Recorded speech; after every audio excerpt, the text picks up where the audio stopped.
السلام علیکم ورحمۃ اللہ وبرکاتہ۔ یہ چوتھی کلپ ہے ابلیس دار الندوہ غزوہ بدر کے عنوان سے۔ پچھلی کلپس میں دین کے نام پر شیطان کس طرح تفریق پیدا کرتا ہے، انتشار پیدا کرتا ہے، دلوں کو شک کرتا ہے، آپس میں ایک دوسرے سے دور کرتا ہے، اس کی شکلیں بیان کی گئی۔ اور اس حوالے سے سب سے زیادہ جو اس نے امت کی پوری تاریخ میں دین کی جن باتوں کو اور دین کی جن شکلوں کو اس نے استعمال کیا اپنے اس مقصد کے لیے، افتراق، انتشار، پھوٹ، نفرت، عداوت، دشمنی، مذہبی دشمنی، تکفیر تک پہنچانے والی دشمنی، ایک دوسرے کو کافر قرار دینے والی دشمنی۔ شیطان نے اندرونی محاذ کھولا ایمانیات کو بنیاد بنا کر، عبادات کو بنیاد بنا کر۔ ان دو سطحوں پر اس نے اندرونی محاذ کھولا۔ اندرونی محاذ پر بھی اس نے انسانوں ہی کو استعمال کیا، اور ایمانیات کے اندر اور عبادات کے اندر اس نے ایسی بحثیں ایجاد کروائیں، شروع کروائیں، اور ان میں مبتلا کرایا جس سے لوگوں کا اعتبار اٹھ سکے، بھروسہ ختم ہو سکے، اور وہ ایک نئی راہ پر چل سکے۔ اور بیرونی محاذ اس نے ارتداد کی صورت میں کھولا۔ اسلام میں شک شبہ پیدا کرنے کے لیے اور اسلام سے ہٹانے کے لیے اس نے انسان نما شیطان تیار کیے، جو ہم سے ہمارے ہی دین میں بحث کر کے ہمیں شک شبہ میں مبتلا کریں، اور پھر ہم سے ہمارا ایمان چھڑا دیں، ہمیں بے ایمان بنا دیں، بحث و تحقیق کے نام پر، ریسرچ کے نام پر، اور پتہ نہیں کن کن ناموں پر، اور ایمان سے بیزار لوگوں کو استعمال کر کے اس نے کوشش کی کہ اہل ایمان بھی ایمان سے ہاتھ دھوئیں، اور وہ بھی ان جیسے شیطانی ٹولوں میں شامل ہوں اور ان کی تعداد بڑھائیں۔ ان دونوں محاذوں پر پہلے دن سے اس نے محنت کی ہے۔ اسی لیے ہم نے ہیڈنگ لگائی کہ دار الندوہ میں آ کر کے اس نے اس محنت کی بنیاد ڈالی، اور بدر میں آ کر کے عملی جد و جہد کی اس نے بنیاد ڈالی۔ تو وہ بیٹھا نہیں ہے، وہ مشغول ہے، وہ اپنا کام کر رہا ہے، اور ایسی ہی چیزوں سے آلودہ انسانی ٹولہ شیطان بنا کر وہ ہمارے پیچھے لگا دیتا ہے۔ اب یہ ہم نادان ہوتے ہیں کہ ایسے لوگوں کی باتوں میں آ جاتے ہیں اور ان میں پھنس جاتے ہیں۔ تو اس حوالے سے پچھلی کلپس میں بات کی گئی کہ اگر ہم لوگوں کی باتوں پر دھیان دینے کے بجائے چھلانگ لگا کر اور پھلانگ کر دور نبوی میں، دور رسالت میں، دور صحابہ میں، دور تابعین میں پہنچ جائیں،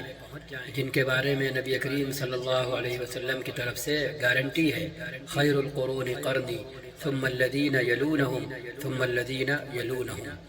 اور ان 3 صدیوں میں دیکھیں دین کے نام پر، حقیقی دین کی عبادتی شکلوں کے نام پر کیا ہو رہا تھا۔ کیا وہاں آپس میں جھگڑا ہو رہا تھا؟ کیا وہاں آپس میں لڑائیاں ہو رہی تھیں؟ کیا وہاں ایک دوسرے کو کافر بنایا جا رہا تھا؟ تو ہم دیکھیں گے ایسا نہیں تھا۔ جب بات بڑوں سے آگے بڑھ کر چھٹبھائیوں تک پہنچی اور اسلام میں لوگ جوق در جوق ادھر ادھر سے داخل ہونے لگے، تو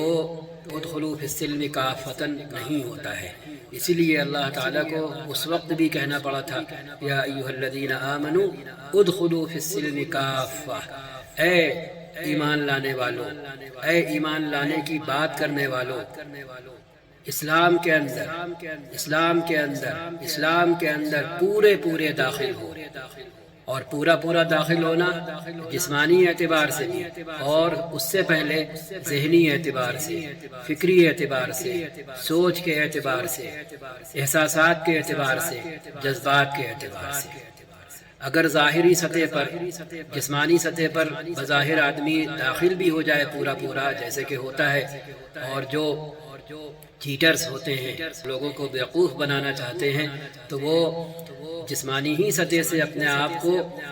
تبدیل کرتے ہیں اور یہ دکھاتے ہیں کہ وہ پورے اسلام میں داخل ہیں۔ ان کی صورت، ان کی شکل، ان کی چال، ان کی ڈھال، ان کا لباس، ان کی وضاقتہ سب یہ بتا رہی ہوتی ہے کہ ماشاءاللہ سبحان اللہ، کہ ان سے زیادہ متبع دین اور متبع سنت تو کوئی ہو ہی نہیں سکتا۔ لیکن اس کے جذبات، اس کے احساسات، اس کی سوچ، اس کی فکر اسی کو پتہ ہوتی ہے، اور اسی کا نام نفاق ہے۔ نبی کریم صلی اللہ علیہ وسلم کے دور میں معلوم ہو جاتا تھا، وحی آ جاتی تھی، اب وحی نہیں آنا، لیکن جو منافق ہوگا وہ خود ہی جانے گا کہ وہ منافق ہے یا سچا مسلمان ہے۔ آپ صلی اللہ علیہ وسلم نے اب علامتیں بیان کر دی جن کو دیکھ کر آدمی پہچان سکتا ہے کہ بھئی اس آدمی کا ایمان اور اسلام مکمل نہیں ہے، اس کے ایمان اور اسلام میں نقص ہے۔ اب چاہے یہ نقص بظاہر عمل کی حد تک ہو تو وہ عمل کی حد تک انسان منافق کہلائے گا، جیسے کہ اکثر ہم سب کا حال ہے۔ منافق صحابہ تو کہہ دیا جاتا ہے، لیکن اپنے آپ کو کہنے کی ہمت ہے کسی کی بھی، چاہے صحابہ کبار صحابہ ہوں، چاہے صغار صحابہ ہوں، چاہے قدیم صحابہ ہوں ایمان لانے کے اعتبار سے، چاہے جدید صحابہ ہوں ایمان لانے کے اعتبار سے، تو اگر کوئی ان پر زبان تان دراز کرتا ہے، ان کے اندر عیب نکالتا ہے، تو اس کو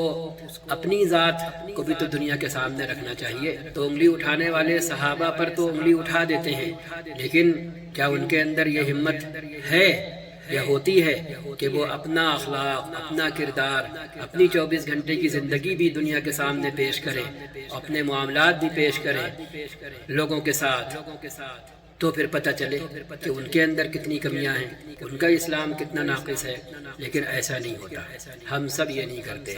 ہم بس دوسروں کو دیکھتے ہیں، اپنے کو پاک اور صاف سمجھتے ہیں۔ خیر، تو شیطان نے یہ کام کیا اور وہ آج تک، ابھی تک یہ کام کرتا چلا آ رہا ہے۔ آج ایسے پرفتن زمانے میں جب ہمارا وجود ہل رہا ہے، ایسے وقت میں لوگ ایسے فروعی مسائل میں ابھی بھی لگے ہوئے ہیں، دینیات کو، ایمانیات کو بنیاد بنا کر، ایمانی اور اسلامی شکلوں کو بنیاد بنا کر افتراق، انتشار میں مبتلا کرنا اور کفر کی حد تک ایک دوسرے کو پہنچانے کی کوشش کرنا، یہ انٹرنل ہے۔ اب بات آتی ہے اس کلپ میں ایکسٹرنل شیطانی کوششوں کی، جو وہ باہر سے کرتا ہے، اور وہ کوششیں ہمیشہ ہوتی رہیں اور آج بھی ہو رہی ہیں۔ جہاں مسلمان کمزور ہیں وہاں بھی، اور جہاں بظاہر مسلمان طاقتور ہیں وہاں بھی، ہر جگہ اپنے اپنے انداز سے۔ جہاں کمزور ہیں وہاں اس نے غیروں کو استعمال کیا ہوا ہے، کھلی چھوٹ ہے، وہ جو چاہیں کہیں، جیسے اپنے ملک کا حال ہے کہ نہ نبی کی ذات بخشی گئی، نہ نبی کی ازواج مطہرات میں سے سر فہرست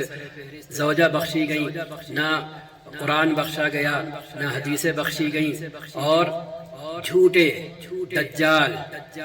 قسم کے لوگوں کو جو بظاہر یہ کہتے ہیں کہ وہ پہلے مسلمان تھے اور فلا وجہ سے، فلا بات کی وجہ سے، فلا چیزوں کی وجہ سے انہوں نے اسلام کو چھوڑ دیا اور انہیں اسلام نہیں بھایا، ایسے لوگوں کو سامنے لا کر، سوشل میڈیا پر لا کر، ٹیلی ویژن پر لا کر ان کے شو کیے اور کرائے جاتے ہیں، اور ان کی زبانی ارتداد کی کوششوں کو تقویت پہنچائی جاتی ہے۔ یہ ایکسٹرنل شیطان کی کوشش کی سب سے بڑی شکل ہے۔ اس طرح کی کوششیں، اس طرح کی شیطانی کوششیں ہمیشہ سے ہوتی رہیں، ہر جگہ ہوتی رہیں اور ہو رہی ہیں اور ہوتی رہیں گی۔ اس سے بچنے کا بھی سیدھا سادھا صرف ایک طریقہ ہے، جو ہم نے ارتداد کے حوالے سے جو کلپس ریکارڈ کی ہیں اس میں تفصیل سے بیان ہوا ہے کہ ہم بلائنڈ ایمان کا مظاہرہ کریں، ہم اس حوالے سے بالکل اندھے ایمان کا مظاہرہ کریں۔ ہاں جیسے ہم اپنی شخصیت پر ایمان لائے ہوئے ہیں کہ ہم ہیں، جیسے ہم اپنے ماں باپ پر ایمان لائے ہوئے ہیں کہ ہمارے ماں باپ ہی ہمارے ماں باپ ہیں الی آخری، ورنہ شک پیدا کرنے پہ آیا جائے تو ہزار شک پیدا ہو جائے، اور ان لوگوں کے لیے تو ہو ہی جائیں جو گھر کے باہر ہاسپٹل میں پیدا ہوئے ہیں، نرسوں کے ہاتھ میں پیدا ہوئے ہیں، جہاں نہ اماں دیکھ رہی تھی نہ ابا دیکھ رہے تھے، کوئی دیکھ نہیں رہا تھا، ادھر پیدائش ہوئی، ادھر نرس لے کر کے بھاگی، اور اس کے بعد اس نے نہلانے دھلانے کے نام پہ کچھ گھنٹوں کے بعد ماں کے حوالے کیا، کیا پتا اتنی دیر میں کیا ہوا اور کیا ہو نہیں رہا، کیا ہوتا نہیں رہا، کہ بچے بدل گئے، بچیاں بدل گئیں، اصل کوئی، گود میں ڈال دیا گیا کوئی، تو شک پیدا کرنے پہ آئے تو ہر جگہ شک پیدا ہو جائے گا۔ تو ہم کہا کرتے ہیں جب ہم کسی کے کہنے سے اپنے ماں باپ کے بارے میں شک نہیں کرتے اور اپنے ماں باپ ہی کو اپنا ماں باپ سمجھتے ہیں، حالانکہ ہم نے براہ راست خود اپنی آنکھوں سے بہوش و حواس اپنے ماں باپ سے اپنے آپ کو پیدا ہوتے نہیں دیکھا۔ جب ہمارا بیج پڑ رہا تھا ماں کی کوکھ میں تو کیا ہم خود دیکھ رہے تھے اپنے آپ کو؟ جب ماں کے پیٹ سے ہمارا وجود باہر آ رہا تھا تو کیا ہم اس وقت اپنے آپ کو دیکھ رہے تھے؟ نہیں۔ تو اسی طرح ہم دین کے ساتھ، اللہ کے ساتھ، اس کے رسول کے ساتھ یہ معاملہ نہیں کر سکتے کہ کوئی کچھ کہے لیکن ہم اتنے پکے ہوں اپنے اندھے ایمان میں، کہتے نہیں اندھی تقلید، ایسی اندھا ایمان، بنا سوچے سمجھے کہ اس کان سے سنے اور اس کان سے اڑا دیں، اس کان سے سنے اس کان سے نکال دیں، یہ ہم کر سکتے نہیں کر سکتے، لیکن ہم مسلمان ہوتے ہوئے دوغلے ہیں۔ ایک طرف ہم خود کو مسلمان کہتے ہیں، مسلمان کا مطلب کیا ہوتا ہے یہی نہیں پتا، اس لیے پھر ایسے لوگ شیطان کی ارتدادی کوششوں کا شکار ہو جاتے ہیں اور ایمان سے ہاتھ دھو لیتے ہیں۔ لیکن وہ لوگ جنہیں اللہ رسول کا پتہ ہے، ایسے لوگ بھی تذبذب کا شکار ہو جاتے ہیں، ایسے لوگ بھی، لیکن کن سوالوں کی بنیاد پر؟ جو فرضی سوال ہوتے ہیں، جو جاہلوں کے گڑھے ہوئے ہوتے ہیں، لیکن ہمارے سامنے وہ سوال رکھتے ہیں اور ہم ان کا جواب دینے میں لگ جاتے ہیں، یہ بھول کر کہ ہر بات سوال نہیں ہوتی اور ہر سوال حقیقتاً سوال نہیں ہوتا، اس کی بنیاد نہیں ہوتی۔ اکثر سوال ایسے ہوتے ہیں جو بیس لیس ہوتے ہیں، بے بنیاد ہوتے ہیں۔ سب سے پہلا جو آبجیکشن اور جو اپنے ذہن میں کسی کے سوال کے جواب میں سوال آنا چاہیے وہ یہ کہ بھئی یہ جو سوال کر رہا ہے اس کی اپنی حیثیت کیا ہے، اس کی اپنی حیثیت کیا ہے، یہ سوال کیوں کر رہا ہے، یہ کتنا جانتا ہے، کیا جانتا ہے، یہ سب نظر انداز کر کے ایک جاہل انسان جو دین کے بارے میں کچھ نہیں جانتا یا جانتا ہے تو اول فول جانتا ہے، الٹا سیدھا جانتا ہے، تو اسے کوئی جانکاری کہتا ہے، اسے کوئی جانکاری کہتا ہے؟ ابھی پڑھائی کے میدان میں آ جائیے، کام کاج کے میدان میں آ جائیے تو جاننا کسے کہتے ہیں؟ وہاں جو جتنا جانتا ہو اتنا کم سے کم صحیح جانتا ہو تو جاننا کہتے ہیں، اور جس درجے کا جاننا ہے اس درجے کی حد تک اسے جاننا کہتے ہیں۔ اب کلاس 4 کا بچہ ہے تو کلاس 4 کی حد تک اس کی بات اگر صحیح ہے تو وہ صحیح مانی جائے گی، اگر وہ کلاس 4 کا ہوتے ہوئے 6 میں 7 میں 8 میں 9 میں 10 میں دخل دے،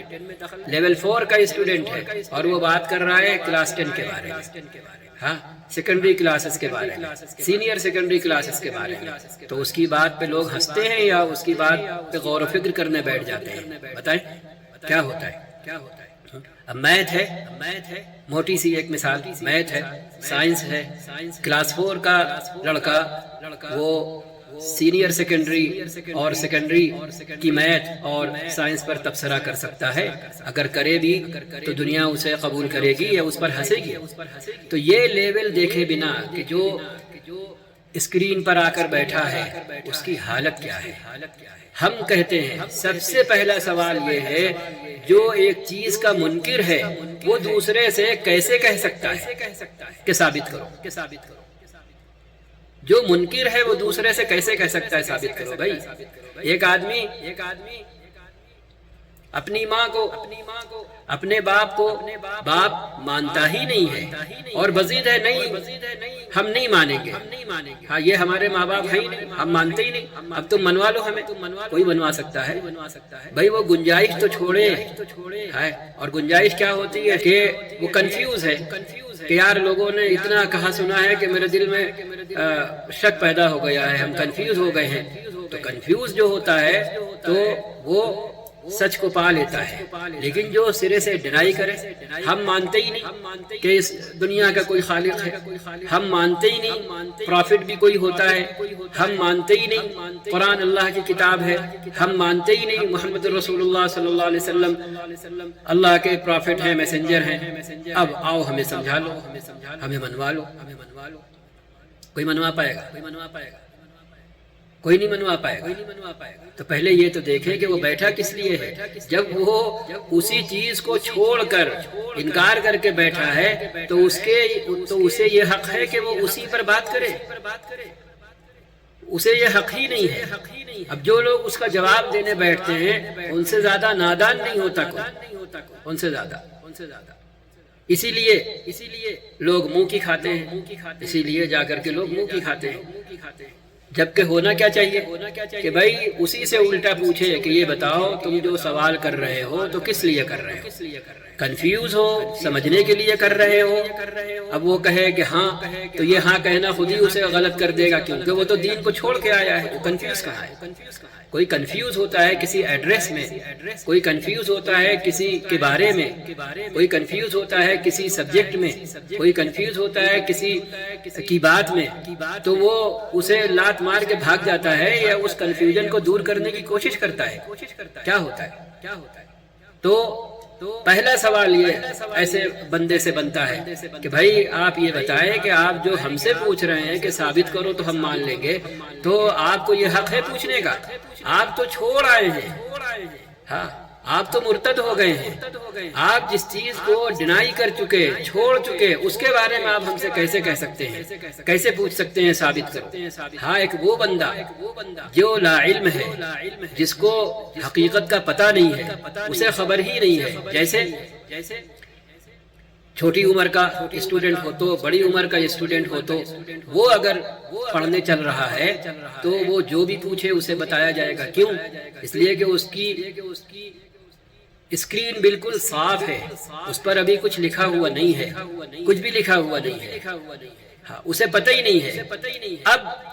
وہ جب سیکھتا چلا جائے گا اور جو سوال کرے گا تو وہ ڈاؤٹ ہوگا اس کا، وہ کلیئر کرنا چاہے گا، اس کو جواب دیا جائے گا، کلیئر ہو جائے گا۔ اسی لیے آپ دیکھ لیں آج کہ نت نئے لوگ روزانہ اسلام قبول کر رہے ہیں کہ نہیں کر رہے ہیں، پڑھ کر، لکھ کر، سمجھ کر، دیکھ کر، کیوں کر رہے ہیں؟ چھوڑنے والے زیادہ ہیں یا ایمان لانے والے زیادہ ہیں؟ دین سے پھرنے والے زیادہ ہیں یا ایمان لانے والے زیادہ ہیں؟ آج تک اسلام کے علاوہ باقی تمام ادیان میں ان کے بڑے بڑے مذہبی پیشوا اور رہنما نے اپنا دین چھوڑا کہ نہیں چھوڑا؟ وہ اسلام لائے کہ نہیں لائے؟ اسلام کے اندر کتنی مثالیں ہیں ایسی، اور جو مثال کوئی پیش بھی کرے گا تو اس انسان کے بارے میں جب وہ تحقیق کرنے بیٹھے گا تو پتہ چلے گا اس کا اسلام فراڈ تھا اور وہ خود فراڈیا تھا۔ وہ لوگوں کے اندر شیطانی وسوسے پیدا کرنے کے لیے اور شیطان کا آلہ کار بننے کے لیے بظاہر مسلمان بنا ہوا تھا، مسجد کا امام تھا، مدرسے کا مدرس تھا، کچھ تھا، اسکالر تھا، تو اسلامی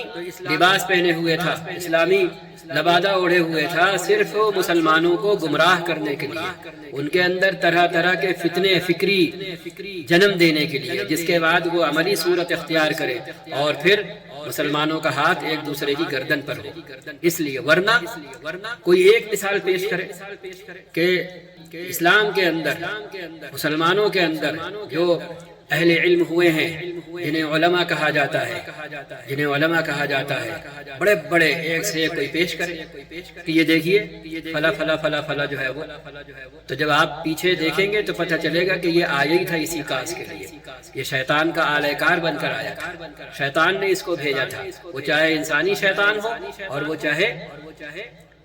جناتی شیطان، ابلیس کی پارٹی کا، ابلیس کے پارٹی کے دونوں طرح کے ہیں، من الجنتی والناس، قرآن نے کہہ دیا ہے۔ ہم سوچتے سمجھتے ہیں کہ بس خالی انسین جو کریچر ہے، انسین جو مخلوق ہے وہی جنات ہے بس، حالانکہ قرآن کہہ رہا ہے کہ وسوسہ دلوں میں ڈالنے والے، سوچ کو انجیکٹ کرنے والے بری سوچ سے، وہ جنات بھی ہوتے ہیں اور انسان بھی ہوتے ہیں، قرآن کہہ رہا ہے۔ دوسری جگہ قرآن کہہ رہا ہے وَكَذَلِكَ جَعَلْنَا لِكُلِّ نَبِيٍّ عَدُوًّا شَيَاطِينَ الْإِنسِ وَالْجِنِّ يُوحِي بَعْضُهُمْ إِلَى بَعْضٍ زُخْرُفَ الْقَوْلِ غُرُورًا۔ قرآن کہہ رہا ہے کہ نہیں کہہ رہا ہے کہ ہر دور میں، ہر زمانے میں، ہر نبی کے ساتھ دشمنی کا معاملہ انسانی شیطانوں کی طرف سے بھی ہوا اور جناتی شیطانوں کی طرف سے بھی ہوا۔ اور کیوں یہ لوگ دشمن بنے؟ کیونکہ ان کو سچ پسند نہیں تھا، انہیں اپنی چودراہٹ عزیز ہوتی ہے، جنات ہیں انہیں اپنی عبادت کرانا پسند ہوتا ہے، انسانی شیطان ہیں تو انہیں اپنی چودراہٹ عزیز ہوتی ہے، انہیں اپنی لیڈری عزیز ہوتی ہے، انہیں اپنی جاہ و حشمت منظور نظر ہوتی ہے، اس لیے وہ جھوٹ پھیلاتے ہیں، ہاں مل کر کے ایک پالیسی بنا کر جھوٹ پھیلاتے ہیں، جھوٹا پروپیگنڈا کرتے ہیں، نبی کے بارے میں بھی، اس کے لائے ہوئے دین کے بارے میں بھی، کیوں؟ دھوکہ دینے کے لیے، تاکہ باقی انسان دھوکے میں آ جائیں۔ تو یہ آج بھی ہو رہا ہے۔ ابھی پچھلے سال جس عمومی سطح سے ارتداد کی شکلیں ٹیلی ویژن پر دکھائی گئی، ادھر ادھر پھیلائی گئی، سوشل میڈیا پر نبی کی ذات کو نشانہ بنایا گیا، آپ کی زوجہ محترمہ کو نشانہ بنایا گیا، تو یہ سب وہی زخرف القول غرورا تھا، سب جھوٹ تھا لیکن دھوکہ دینے کے لیے۔ اور اپنے یہاں کے بھی لوگ جو ذہنی طور پر، فکری طور پر، علمی طور پر پختہ نہیں، علم چاہے جتنا ہو لیکن اگر آپ کو وہ علم منتھن کرنا نہیں آتا، اس کے اندر سے آپ سامنے والے کو مفہم نہیں کر سکتے، ان کا منہ بند نہیں کر سکتے، تو آپ کو ایسے لوگوں کے پاس نہیں جانا چاہیے، ان لوگوں کو جانا چاہیے جو انہی کے انداز میں، انہی کی سطح سے جواب دے سکے۔ اب لوگ بخاری اور مسلم ادھر ادھر اس میں لگ جاتے ہیں، یہ بھول کر کہ بھئی یہ آیا ہی ہے اس سب کو چھوڑ کر، یہ تو اسی سب کو چھوڑ کر آیا ہے، یہ کیسے مانے گا؟ یہ مانے گا جس سطح پر خود کھڑا ہے، اسی سطح پر اتر کے جب آپ اس کی کرسی کو ہلائیں گے، اس کی کرسی پر لات ماریں گے، تب وہ گرے گا۔ ارتداد شیطان کا سب سے بڑا ہتھیار رہا ہے ہر زمانے میں، اور اس کے لیے وہ خود نہیں آتا ہے، انسانی شیطانوں کو بھیجتا ہے ہمارے سامنے، وہ ہمارے سامنے ارتدادی فکر رکھتے ہیں، وسوسے پیدا کرتے ہیں، سوالات اٹھاتے ہیں، اور ہم اپنے مولویوں سے پوچھے بنا، اور اگر پوچھتے بھی ہیں تو اپنی سطح دیکھے بنا کہ ہمیں کچھ الف بے تے سے آتا ہے، ہم اس لائق ہیں بھی کہ ہم بات سمجھ سکیں۔ اب جیسے کوئی ابتدائی طالب علم کو، پرائمری کے طالب علم کو شک شبہ میں ڈالنا چاہے کہ یہ میتھ تھوڑی ہے، یہ سائنس تھوڑی ہے، بس وہ سیدھے جو سوالات اٹھائے گئے ہیں انہیں لے کر کے اور ٹیچروں کے پیچھے پڑ جائے کہ فلانا تو ایسے کہہ رہا، دھماکہ تو ایسے کہہ رہا، اب آپ ثابت کر کے بتائیے، ورنہ ہم انکار کرنے جا رہے ہیں کہ ہم میتھ کو میتھ نہیں مانیں گے اور سائنس کو سائنس نہیں مانیں گے۔ تو ایسے اسٹوڈنٹ کا کوئی علاج ہوگا؟ یہی کہے گا جاؤ بھائی مت مانو میرے ٹھینگے سے، ٹھیک ہے؟ اللہ نے قرآن میں کہا ہے کہ زیادہ پیچھے نہ پڑا کرو، ہاں، کہ اس قسم کے لوگوں کی کوئی ذمہ داری نہیں ہے کسی پر کہ آپ انہیں سمجھانے بیٹھے، لات مارے، اور اگر بیٹھے بھی تو ان کی انہی پر پلٹے، یہی ہم بات کر رہے ہیں۔ اللہ کرے ہم یہ بات سمجھیں۔ السلام علیکم ورحمۃ اللہ وبرکاتہ۔